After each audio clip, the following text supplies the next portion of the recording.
할렐루야. 사랑의 주님, 우리의 마음을 모읍니다. 우리의 뜻을 모읍니다. 우리의 정성을 모읍니다. 오늘 분주하고 고단한 한 주간의 삶을 살아가고 주님을 만나려는 간절한 사모함을 품고 이 자리에 나온 우리 가운데 임재하여 주시옵소서. 하나님의 영광으로 가득한 이 자리가 될 수 있도록 인도하여 주시옵소서. 그리하여 세상에서 힘을 잃어버린 주님의 자녀들이 이 축제 예배를 통해 힘을 얻어 세상을 향해 당당하게 나아가는 그 발걸음을 출발하는 시간 될 수 있도록 인도하여 주시옵소서. 우리의 시선은 하늘을 향합니다. 하나님의 얼굴을 우리에게 보여주시옵소서. 우리의 마음을 활짝 엽니다. 성령님, 우리 마음 보좌의 주인으로 좌정하여 주시옵소서. 주님, 세상에서 힘을 잃어버린 우리의 손과 발이 성령의 기름 부으심 가운데 구원의 참된 기쁨과 감격을 회복하는 이 거룩한 예배 될 수 있도록 인도하여 주시옵소서. 거룩하신 주 예수 그리스도의 이름으로 감사하며 기도드리옵나이다. 아멘. 우리 악보를 보면서 함께 찬양할까요?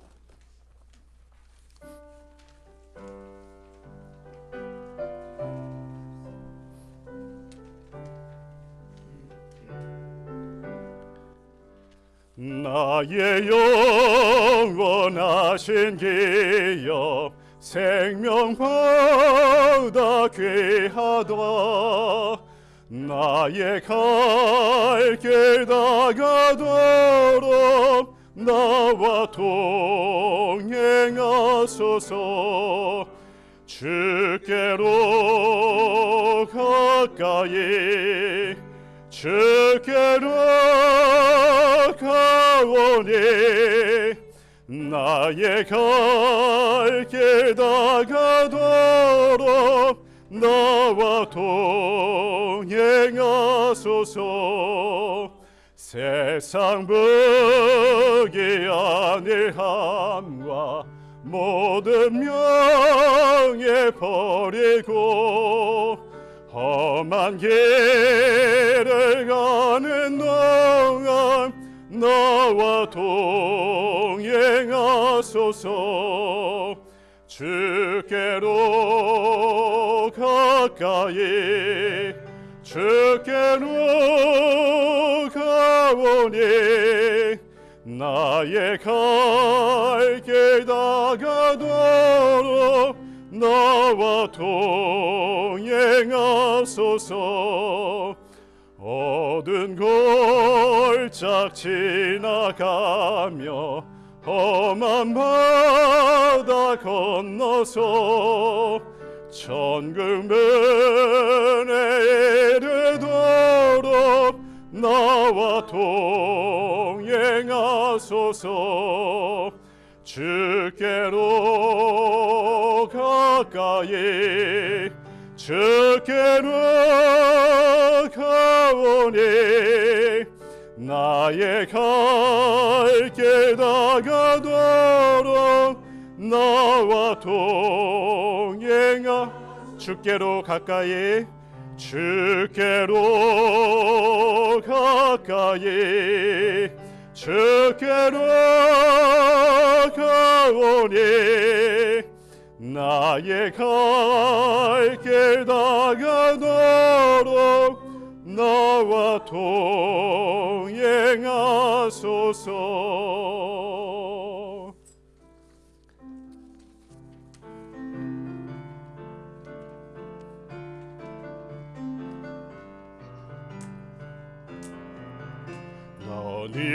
너는 담장 너머로 뻗은 나무 가지에 푸른 열매 있어 하나님의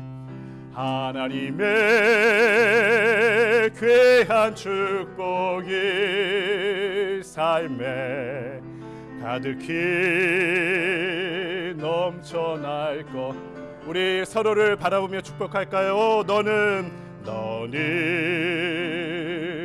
어떤 시련이 와도 능히 이겨낼 강한 팔이 있어. 전능하신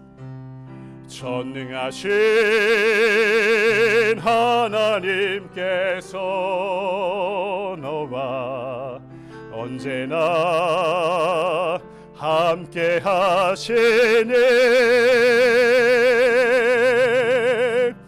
너는 하나님의 사람, 아름다운 하나님의 사람. 나는 널 위해 기도하며 내일을 축복할 거야.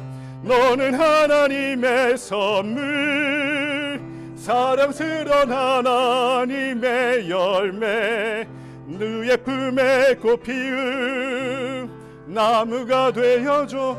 너는 하나님의 사람, 너는 하나님의 사람, 아름다운 하나님의 사람. 나는 널 위해 기도하며 내일을 축복할 거야. 너는 하나님의 님의 열매, 주의 품에 꽃 피운 나무가 되어줘. 아멘. 하나님께 박수로 영광 돌리겠습니다. 다시 자리에서 일어나셔서 사도신경으로 신앙 고백하십니다. 전능하사 천지를 만드신 하나님 아버지를 내가 믿사오며 그 외아들 우리 주 예수 그리스도를 믿사오니 이는 성령으로 잉태하사 동정녀 마리아에게 나시고 본디오 빌라도에게 고난을 받으사 십자가에 못 박혀 죽으시고 장사한 지 사흘 만에 죽은 자 가운데서 다시 살아나시며 하늘에 오르사 전능하신 하나님 우편에 앉아 계시다가 저리로서 산자와 죽은 자를 심판하러 오시리라. 성령을 믿사오며 거룩한 공예와 성도가 서로 교통하는 것과 죄를 사하여 주시는 것과 몸이 다시 사는 것과 영원히 사는 것을 믿사옵나이다. 아멘. 만복의 근원 하나님, 온 백성 찬송 드리고 저 천사여 찬송하세. 찬송 성부 성자 성령.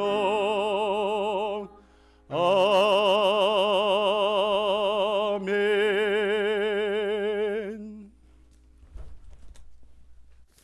기도드리겠습니다. 사랑과 은혜의 하나님 아버지, 이 시간도 주님의 백성들이 주님의 전에 나와 찬송과 예배를 드리게 하시는 그 은혜를 감사드립니다. 주님, 지난 한 주간도 믿음이 부족한 저희들을 세상 가운데서 지켜주셔서 주님의 은혜 가운데 살게 하시다가 부족한 모습 이대로 주님 앞에 모든 것 내려놓고 다시금 빈 마음으로 주님의 은혜를 채워가는 귀한 시간이 되기를 간절히 원하옵나이다. 저희들이 살아가는 이 세상은 정말 어느 한 부분도 마음을 의지할 것 없는 불안한 상태의 세상인 것을 고백합니다. 밖으로는 전쟁과 기근으로, 안으로는 불안한 정치와 경제적 어려움으로 한 치 앞을 내다볼 수 없는 불안정한 상황 아래 있습니다. 이러한 때에 주님께서는 이 세상을 살리라고 이 주님의 몸된 교회를 세워주시고 또한 그 가운데 벌써 1년이라는 세월을 지나가게 하셨습니다. 그동안 교회는 많은 아픔과 연단 가운데 작은 성장을 이루기는 했지만 지금도 저희에게는 불안정한 예배 장소로 인해 이곳저곳 옮겨다녀야 하는 안타까운 상황을 지나가고 있습니다. 어제도 저희 사역위원회는 모여서 기도하며 주님께서 어떠한 일을 원하실까 서로 이야기하게 하였고 그 가운데 무엇보다도 주님께서 원하실 예배 이 자체에 대해서 가장 많은 중심을 두는 저희들이 되기로 결정하며 이제 예배 중심의 모든 것보다 다른 것에 보내던 시간을 줄이고 예배 전에 기도로 준비하고 그 준비된 마음으로 예배에 전념을 다하는 저희들 교회가 되기를 원합니다. 먼저 저희의 중심이 주님의 은혜 안에 있기를 원합니다. 우리에게 지나가고 있는 모든 불만과 불안의 요소들이 이제는 사라지게 하시옵고, 전념을 다해 주님의 은혜를 사모할 때 주님께서 주님의 방법으로 주님의 때에 저희들을 좋은 곳으로 인도하여 주실 줄 믿습니다. 이를 위해 많은 기도와 수고를 하신 저희 목사님을 기억하여 주시고, 그의 아픈 마음과 또한 그가 생각하는 모든 일들과 또한 그가 지나가는 모든 발걸음까지 주님께서 함께하여 주시고 능력 주시어서 주님이 함께하시는 귀한 목재로 세워주시고, 또한 오늘도 귀한 말씀 전할 때 주님의 능력이 살아 역사하시는 귀한 말씀 전할 수 있도록 힘을 더하여 주시옵소서. 또한 교회 안의 모든 도움의 손길과 주일학교를 축복하여 주셔서 주님의 은혜가 충만한 모두가 되길 간절히 원하옵고 기도드립니다. 이제 마지막 주일 수련회를 떠날 주일학교에 대해서 주님께서 인도하심으로 모두가 잘 준비되어서 여행을 마치고 돌아오는 그날에는 주님의 은혜가 충만하여서 돌아오는 그들이 되길 간절히 소원하고 원하옵나이다. 또한 이제 시작되는 저희 교회의 선교지에도 저희들이 기도와 함께 주님의 은혜가 더하여지는 아름다운 선교지가 되기를 간절히 원하옵나이다. 이제 모든 이 예배를 주님께서 주관하여 주시고 저희들의 구세주 되시는 예수 그리스도 이름으로 감사하며 기도드리옵나이다. 아멘. 감사합니다. 오늘 거룩한 주일 예배 나오신 여러분들을 주님의 이름으로 환영하고 축복합니다. 우리 앞뒤자로 인사 나눌까요? 해피 머더스 데이. 해피 머더스 데이. 환영합니다. 축복합니다. 또 예쁜 꽃을 우리 유스 아이들이 나눠드렸는데요. 여러분 또 더욱더 기쁘고 행복한 하루가 되길 바라고요. 또 오늘 저희 교회 방문해 주신 분들이 계시는데, 우리 슈가로프 UMC에서 예배 드릴 때 오셨던 우리 황 집사님 뒤에 오셨는데 끝나고 한번 인사는 나눠주시기 바랍니다. 큰 박수로 환영해 주시기 바랍니다. 제가 너무나 우리 사랑하는 또 우리 김현철 권사님, 박찬순 권사님, 그동안 오랫동안의 또 사역을 마치시고 이제 리타이어 하시고 저희 교회 예배에 함께 참석해 주셨는데요. 교회에서 또 뵙게 돼서 너무나 감사하고 또 행복합니다. 우리 두 분 권사님 위해서 큰 박수 해주시기 바랍니다. 예, 그냥 가지 마시고 또 끝나고 친교 나누시고 함께 돌아가시면 너무나 좋을 것 같고요. 우리 월요일부터 금요일까지 하루 한 말씀 유튜브 채널을 통해 함께 말씀 나누고 있고요. 토요일은 6시 30분에 둘루스 오피스에서 함께 기도회 진행하고 있습니다. 섬김의 리더십 학교 새로운 과정 새롭게 시작할 예정입니다. 저한테 함께 말씀해 주시고요. 우리 1주년을 맞이해서 5월부터 케냐 최인호 선교사님을 후원하고 함께 기도하기로 했습니다. 한 셀에서 한 가정, 어려운 가정을 영적으로 입양해서 그 가정에 또 지원금, 후원금을 보내고 그 가정 구성원들의 구원과 평안한 삶을 위해서 함께 기도하는 관계로 저희들이 선교를 하기로 했는데, 어려운 교회가 무슨 선교냐 이렇게 생각하실 수 있겠지만 그렇게 생각하면 교회가 커져도 아무것도 못하는 교회가 될 겁니다. 어렵더라도 우리가 선교하기 시작할 때 부족한 부분을 하나님께서 다 채워주실 줄 믿습니다. 교회가 존재하는 가장 큰 목적 중에 하나가 선교이기 때문에 여러분 자랑스럽게 그 마음을 품고 선교에 함께 참여해 주시기 바라고요. 이달 말 마지막 주에 우리 유스 아이들 썸머 리트릿 떠납니다. 주일날 출발해서 금요일날 돌아오게 되는데요. 먼 거리라 가는 날이 한 날이고요. 오는 날이 한 날입니다. 그래서 프로그램 진행한 날은 월, 화, 수, 목 4일밖에 안 되는데 관심 가져주시고 또 안전하게 다녀올 수 있도록 또 은혜 받고 돌아올 수 있도록 위에 기도해 주시기 바라고요. 예배 마치고 친교 나눌 때 우리 친교팀과 어머니들은 잠깐 저하고 이야기해 주시면서 어떻게 잘 보낼 수 있을까 이야기하는 좀 논의하는 시간을 가졌으면 좋을 것 같습니다. 다른 광고는 주보를 참고해 주시고요. 다 같이 자리에서 일어나셔서 213장 1절 부르시면서 준비하신 예물을 하나님께 드리겠습니다.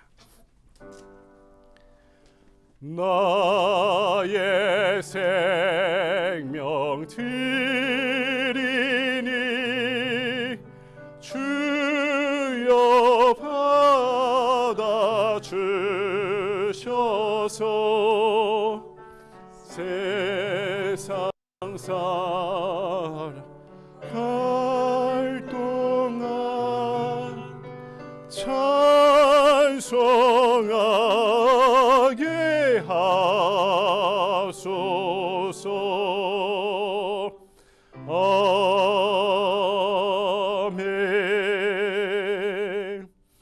할렐루야, 지나온 날들 돌아보면 모든 것이 주님의 은혜였음을 고백합니다.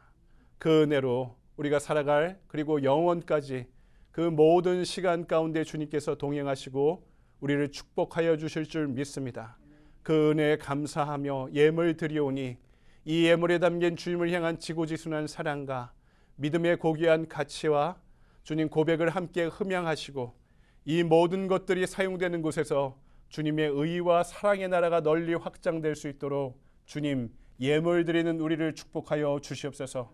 그리고 우리가 예물 드림에 만족지 않고 우리의 믿음이 자라고 자라 우리의 몸도 주님 기뻐 받으시는 산 제물로 드릴 수 있도록 우리를 인도하여 주시옵소서. 그리하여 우리가 살아가는 모든 시간 깨어 주님과 동행하는 사적 예배 시간 되게 하시고 두렵더라도 세상을 향해 한 걸음 한 걸음 나아갈 때 우리의 손을 굳게 붙잡고 동행하시는 주님께서 우리가 밟는 모든 땅을, 우리의 가정을, 우리의 일터를, 우리의 이 믿음의 공동체를, 그리고 우리가 살아가는 이 세상을 하나님의 나라로 삼아 주시옵소서. 사랑하는 자녀들 기억할 때 주님 믿음이 연약하여 흔들리는 이마다 날마다 굳건한 믿음의 반석 위에 세워주시고 그 삶의 뿌리가 주님을 향할 수 있도록 축복하시고 연약한 육신의 질병으로 인해 주님 고통받고 방황하고 있는 지체들을 축복하실 때 천하 만물을 창조하신 예수 그리스도의 이름으로 명하노니 회복될지어다, 강건해질지어다. 걷고 뛰고 찬양하며 주님과 동행할 수 있는 주님 회복의 축복을 더하여 주시옵소서. 오늘 이 시간 마음을 모아 주님 앞에 나온 사랑하는 자녀들을 기억하실 때 주님 안에 참된 기쁨을 경험할 수 있는 이 예배가 될 수 있도록 인도하시고 오늘 우리가 드리는 우리의 예배와 예물을 받아 주시옵소서. 거룩하신 주 예수 그리스도의 이름으로 감사하며 기도드리옵나이다. 아멘.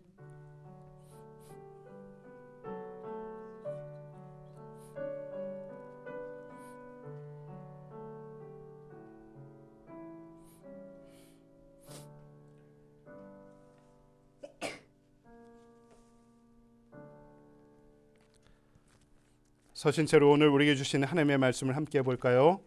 구약 성경 스바냐 3장입니다. 제가 가진 성경은 1309페이지에 기록되어 있는데요.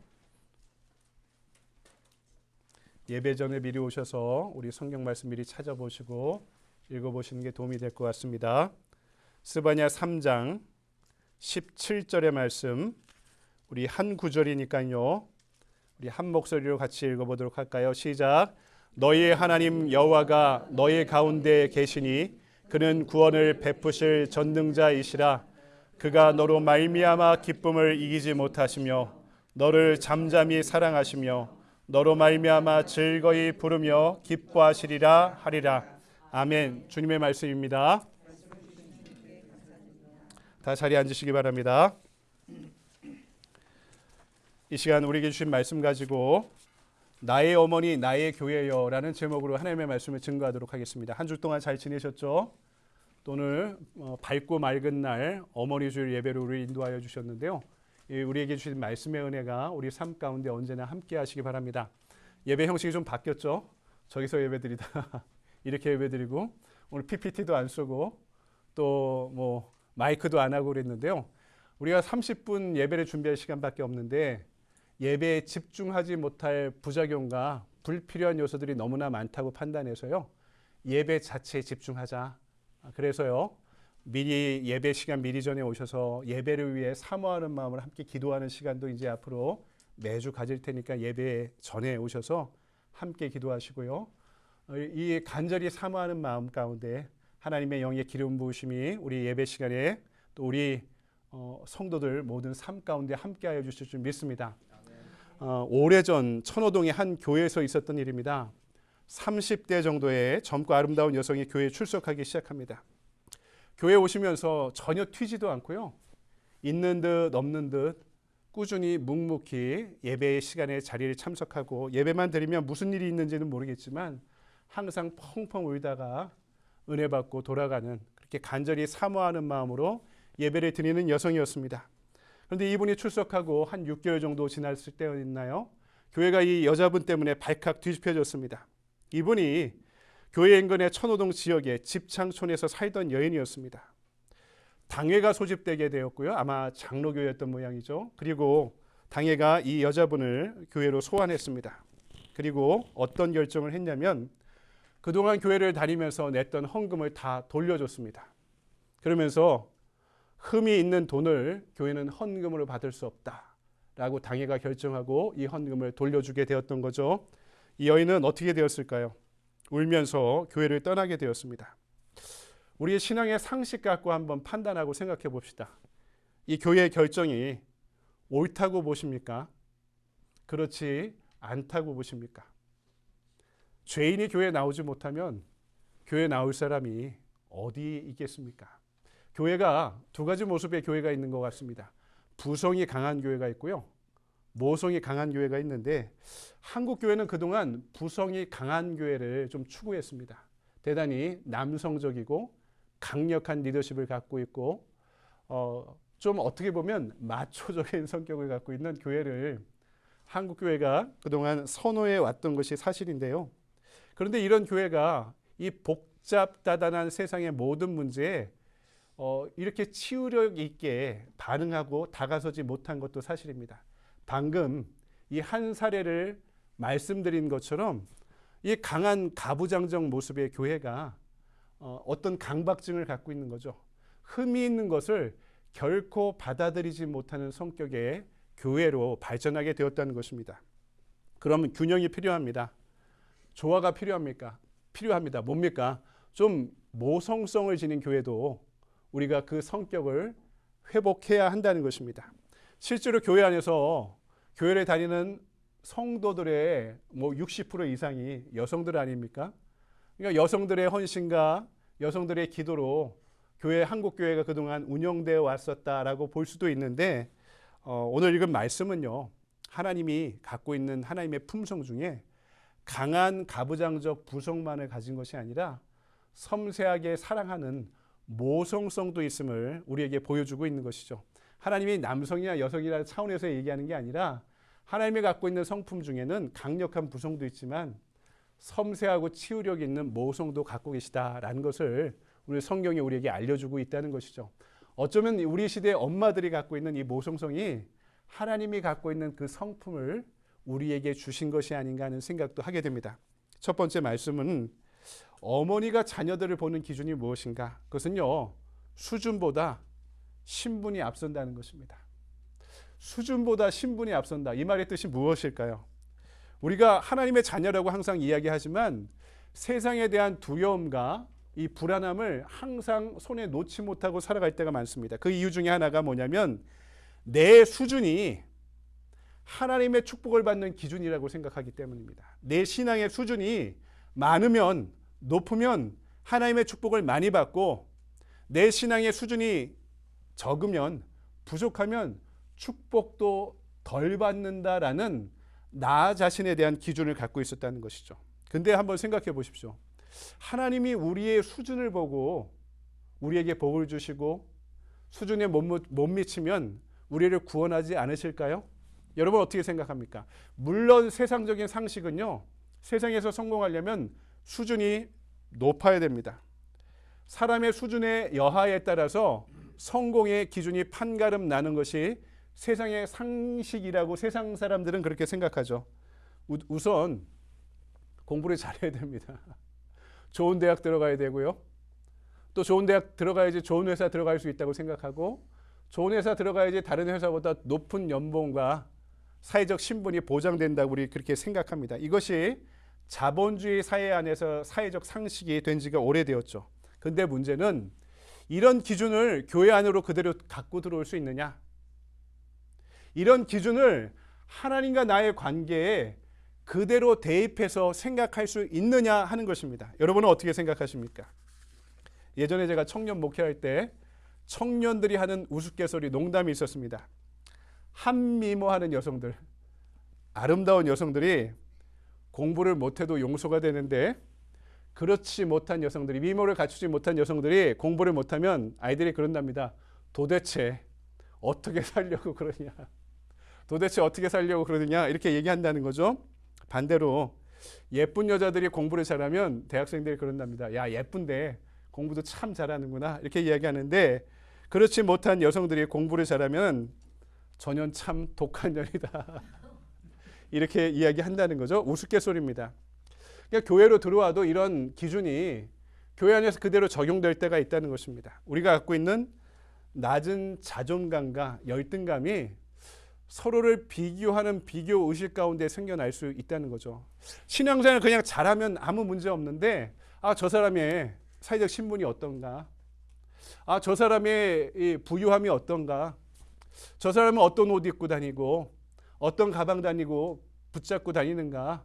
이런 모습을 보고 비교하면서 나 자신을 교회 안에서도 평가하는 데 익숙하다는 것입니다.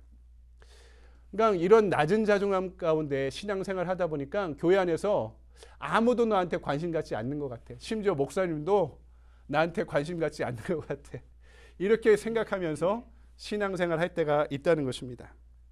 하지만 오늘 말씀이 성경은 과연 어떻게 이야기하는가 하는 것을 좀 살펴볼 필요가 있는 거죠. 마태복음을 보면은 예수님이 제자들이 찾아와서 부탁을 하죠. 기도를 하고 싶은데 기도를 진짜 잘 못하겠습니다. 어떻게 하면 좋을까요? 예수님이 주기도문을 가르쳐 주시죠. 그러면서 주님의 기도를 가르쳐 주시면서 이렇게 기도하라라고 가르쳐 주시면서 두 가지는 너희들이 따르지 말라. 두 가지 기도는 본받지 말라라고 말씀하셨는데 하나는 바리새인의 기도고요. 또 하나는 이방인의 기도라고 말씀하십니다. 바리새인들의 기도를 왜 따라하지 말라, 본받지 말라 말씀하셨을까요? 성경을 보면 바리새인들이 어디서 기도해요? 사람들이 많은데 골라가서 기도합니다.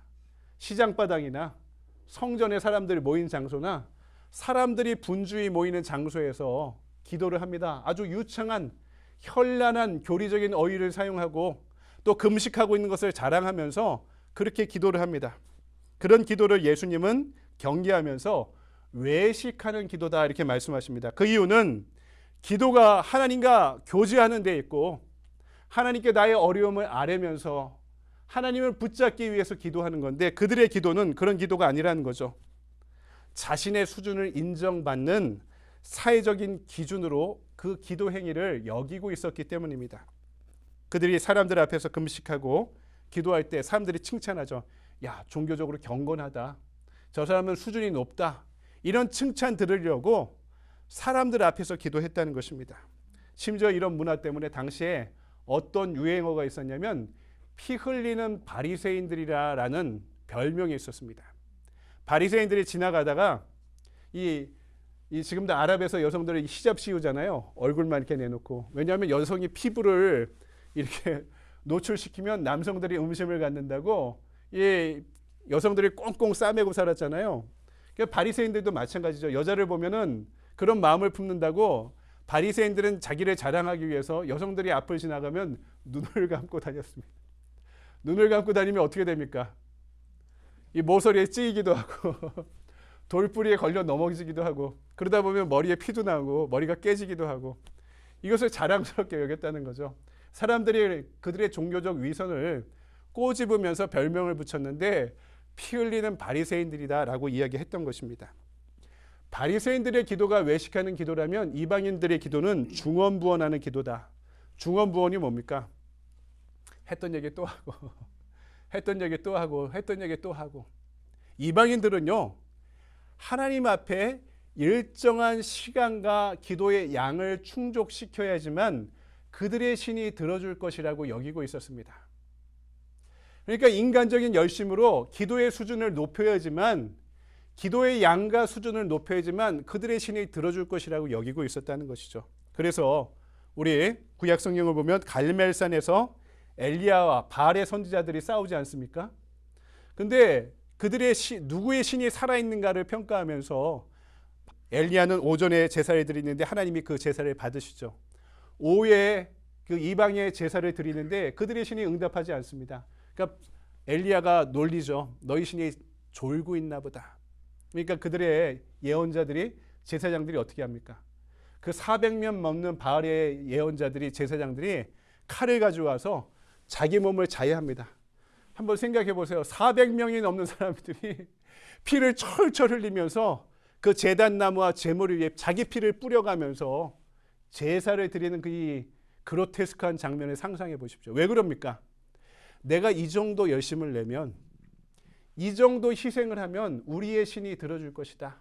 일정한 시간, 일정한 노력, 일정한 종교적 수준을 확보하면 우리의 신이 우리에게 응답할 것이다 라는 기계적인 사고를 하고 있었다는 거죠. 여러분, 우리도 이런 생각할 때가 있지 않습니까? 아, 내가 기도 시간이 모자라서 하나님이 들어주시지 않는가? 내가 신앙의 수준이 모자라서 우리 하나님이 나에게 들어주지 않는가?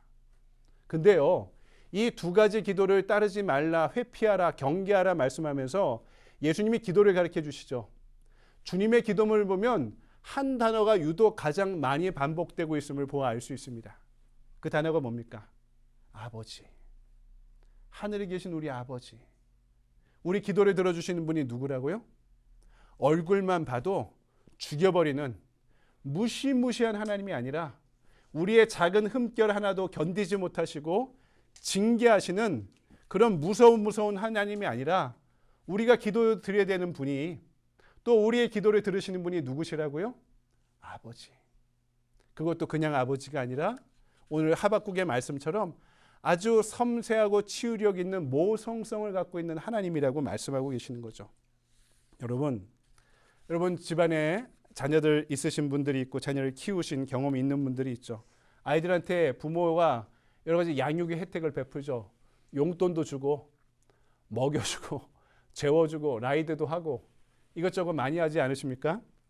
근데 한 달이 지날 때마다 혹시 아이들한테 청구서를 줘본 적이 있으십니까? 야, 우리 집은 호텔 수준인데 자녀 DC 50% 깎아서 하루에 한 100불씩 받겠다. 그리고 하루 3끼 너희들 챙겨준 거 아침 저녁은 먹으니까 하루에 한 끼에 한 10불 정도 따져서 한 달이면 어느 정도고, 너희들 의료비료 얼마 들어갔고 용돈 준 거는 무이자로 받을게, 그냥 돌려줘라 하고 한 달마다 청구서를 주시나요? 안 그러신 분, 야, 이렇게 할 수는 있죠. 나이 들고 직장 생활하면, 야, 엄마 아빠 용돈을 안 주냐? 집안이 어려울 경우, 야, 생계비 좀 보태면 안 되냐? 같이 사는데. 이렇게 요청하는 거는 당연하다고 할 수 있겠죠. 근데 자라나는 자녀들한테 청구서를 주며 청구하는 부모는 없지 않습니까? 왜 그럽니까? 부모니까. 엄마니까, 아빠니까. 우리 부모님도 나한테 그렇게 하셨기 때문에 나도 나의 자녀들에게 내리사랑이라고 당연하다고 생각하고 하는 거 아닙니까? 근데 하나님과 우리의 관계에서는 어떨까요? 여러분 생각해 보십시오. 너가 이 정도 돼야 돼. 너가 좋은 대학 들어가야 돼. 좋은 직장 들어가야 돼. 하루에 기도 생활을 2시간씩 해야 돼. 교회에서 살아야 돼. 하나님이 우리가 이래야지만 우리의 기도를 응답하지 않으신다는 거죠. 하나님 우리의 기도에 응답하시는 것은 우리의 수준이 중요한 것이 아니라 우리의 신분, 피로 사신 자녀된 그 신분 하나만으로 우리의 필요를 아시면서 우리의 기도에 응답하신 그 관계가, 그 신분이 기도의 중심이라고 말씀하고 계시는 것입니다. 이것이 바른 기도고 바른 관계입니다. 그래서 바울은 로마서 8장 15절에서 이렇게 말씀합니다. 너희는 다시 무수하는 종의 영을 받지 아니하고 양자의 영을 받았으므로 아빠 아버지라 부르짖느니라. 여러분, 우리의 기도를 들어주시는 분이 우리의 수준이 아니라 자녀된 그 신분 하나로 우리를 받아주시고 우리의 기도에 응답하시는 분이라는 사실을 잊지 마시기 바랍니다. 두 번째, 우리가 우리 자신을 바라보는 기준이 필요합니다. 내가 나를 바라보는 기준에서 하나님이 나를 바라보시는 기준으로 우리 인생을 바라보는 기준을 이제는 변화시켜야 되는 거죠. 내가 혹시 자존감이 낮다면은 주위의 사람들이 평가하는 기준에 영향을 많이 받았기 때문입니다. 그 평가가 때로는 긍정적일 수 있고요. 때로는 부정적일 수도 있습니다. 그래서 어려서부터 가족 간의 관계에서 받은 상처가 나 자신을 바라보는 부정적인 평가의 기준이 될 때가 많습니다. 그래서 사랑하고 사랑받는 경험이 매우 중요한 것이죠. 저는 어렸을 때부터 어머니가 저를 방치했다고 느꼈습니다. 왜냐하면 항상 맞벌이를 하셔서요. 형님이 6살 연배고 누님이 3살 연배인데 항상 밖에 학교 다니고 그러니까 어린 나이서부터 항상 혼자 집에 있었던 것이 익숙했습니다. 제가 인생이 고독하다고 느낀 첫 때가 언제였냐면 5살 때였습니다. 아, 인생이 혼자구나. 지금도 기억나는 게 5살이었는데 크리스마스 이브였는데 뭐 부모님이 일하시고 계시고 저희 형님은 뭐 연극 연습한다고 교회가 있고 누나도 교회가 있고 저녁이 돼서 황혼의 이 언덕에 위에 앉아 있는데 집에 아무도 없는 거예요. 그러니까 그 황혼의 저녁 하늘을 보면서 야, 세상은 혼자구나. 야, 나는 고독하구나. 고독이란 말은 몰랐지만 고독이란 감정을 그때 처음 느꼈던 것 같습니다. 집에 아무도 없으니까 7살 때부터 옛날 연탄 보일러 있죠. 뚜껑 열고 연탄 가는 거기다 그냥 양은 냄비에 얼려다 놓고 7살 때부터 혼자 라면을 끓여 먹기 시작했고요. 제가 4학년 때 실과 시간이라는 것이 있었는데 바느질을 실과 시간에 처음 배웠습니다. 그때부터 지금까지 제가 양말이랑 단추는 제가 꼬맵니다. 4학년 때부터. 주변에 사람들이 없으니까. 그러니까 잘하는데 어머니에 대한 분노가 참 많아서 사춘기 때는 어머니를 참 힘들게 했던, 가만 내버려두지 않고 저희 어머니를 참 힘들게 했던 아들이었던 것을 기억합니다. 근데 나이가 들면서 깨닫게 되는 거죠. 야, 우리 어머니가 날 방치한 게 아니었구나. 우리 어머니가 얼마나 치열하게 살아오셨는가.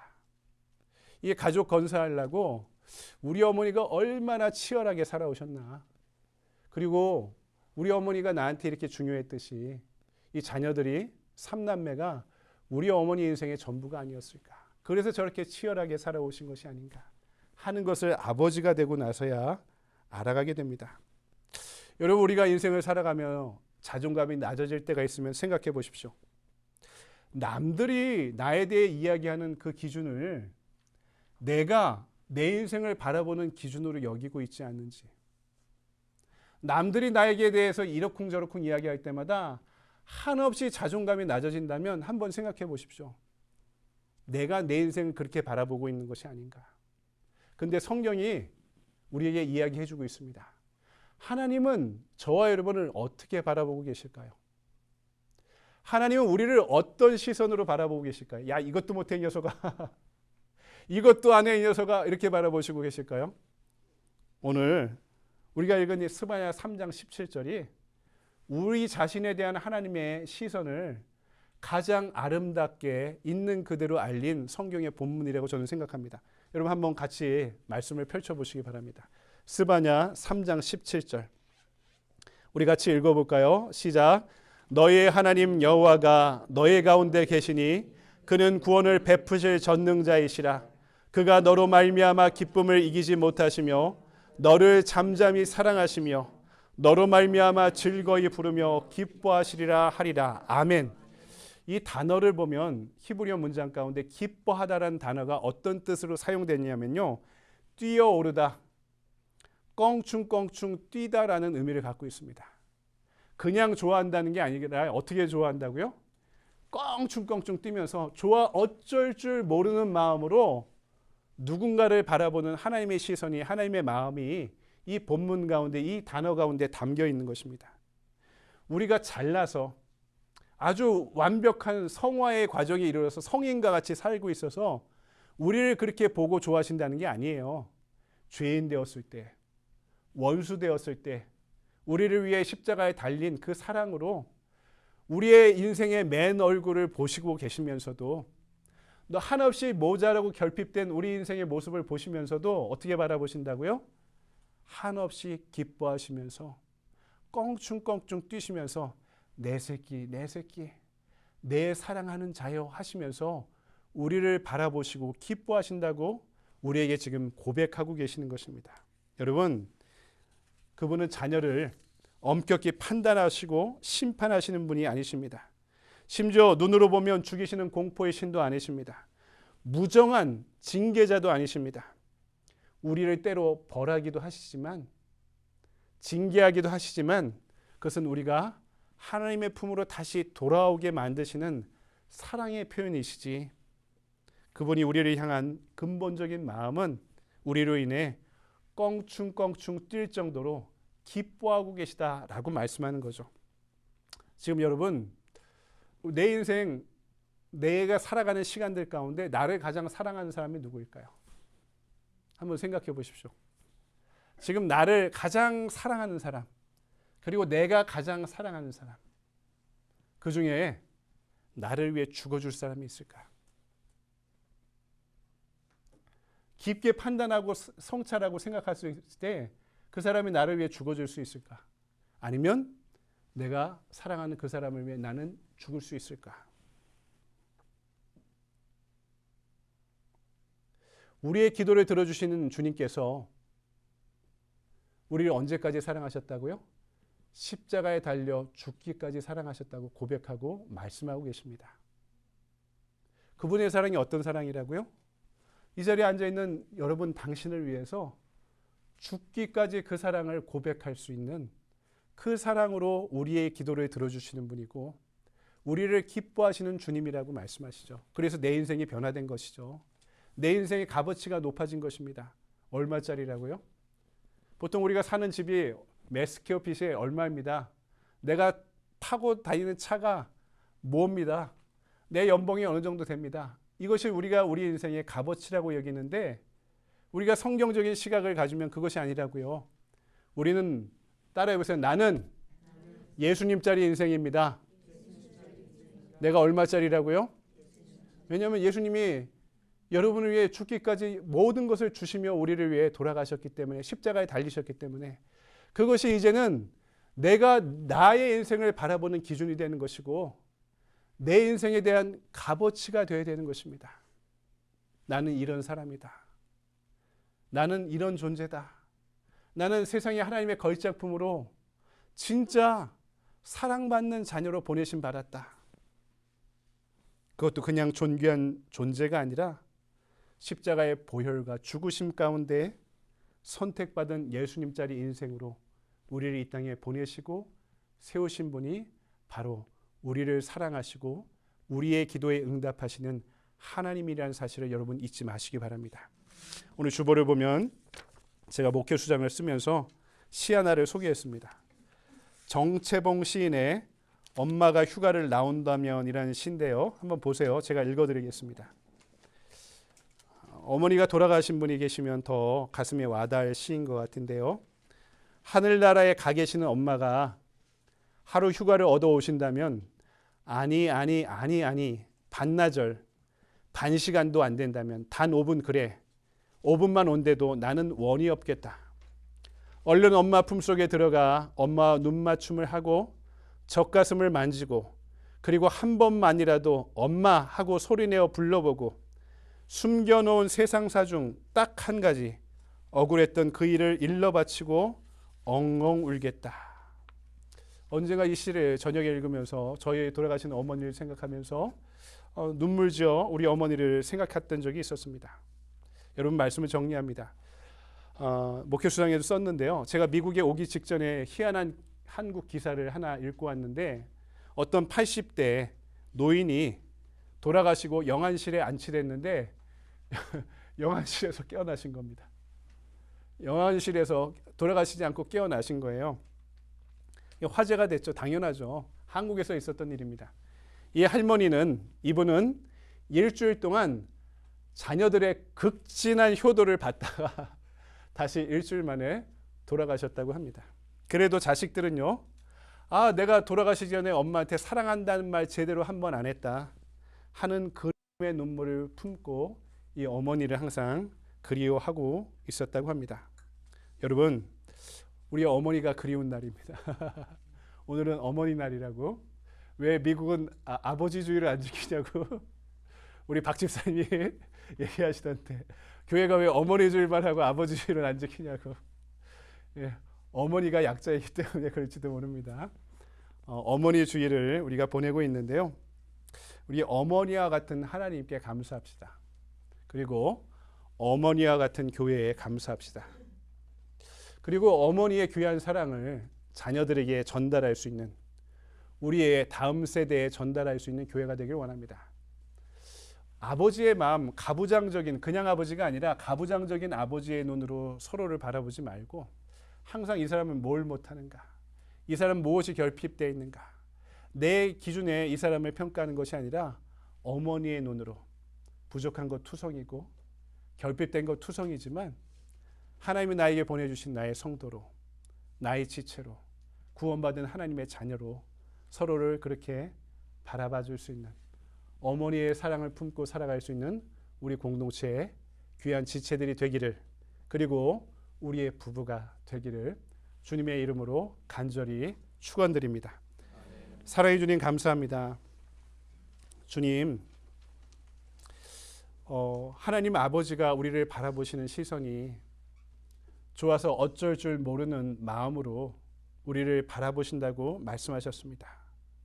주님, 그 사랑받고 구원받아 주님의 자녀된 우리가 우리 자신에 대해서도, 그리고 누군가에 대해서도, 또 때로는 세상에 죽어가는 영혼들에 대해서도 사랑으로 안타까운 마음을 품게 하여 주시었고, 그 사랑으로 나를 있는 그대로 괴롭히지 않고 받아들이게 하시고, 누군가를 중보하고 사랑하게 하시고, 죽어가는 영혼들에 대한 구령의 마음을 잃지 않는 성도 될 수 있도록 그 어머니와 같은 사랑으로 우리를 안아주시고 받아주시고 축복하시고 인도하여 주시옵소서. 거룩하신 주 예수 그리스도의 이름으로 감사하며 기도드리옵나이다. 아멘.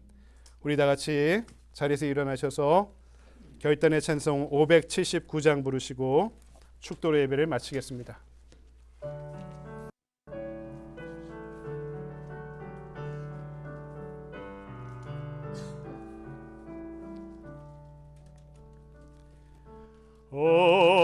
어머니의 넓은 사랑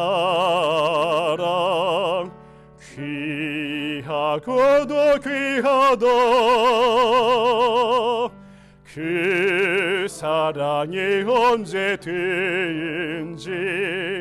너를 감싸줍니다. 내가 올 때 어머니는 주께 기도드리고, 내가 기뻐 웃을 때에 찬송 부르십니다. 아침 저녁 읽으시던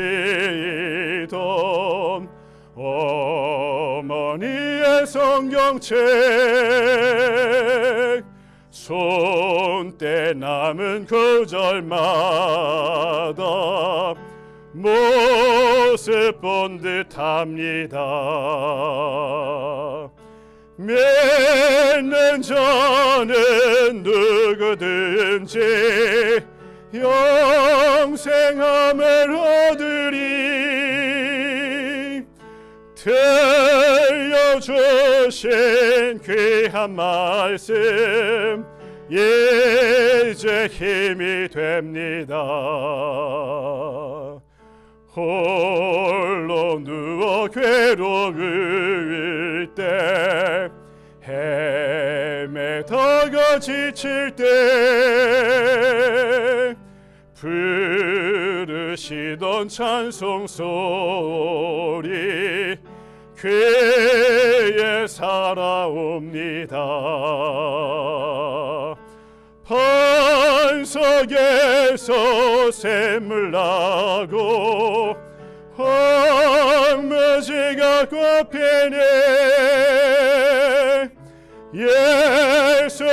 예수님과 동행하면 두려울 것 없어라. 온유하고 겸손하며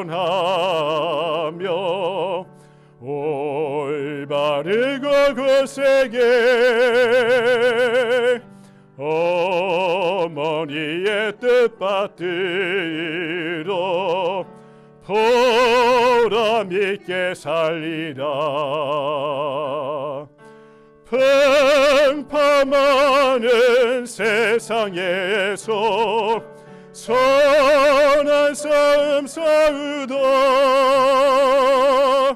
생명신에 흐르는 곳 길이 함께 살리라.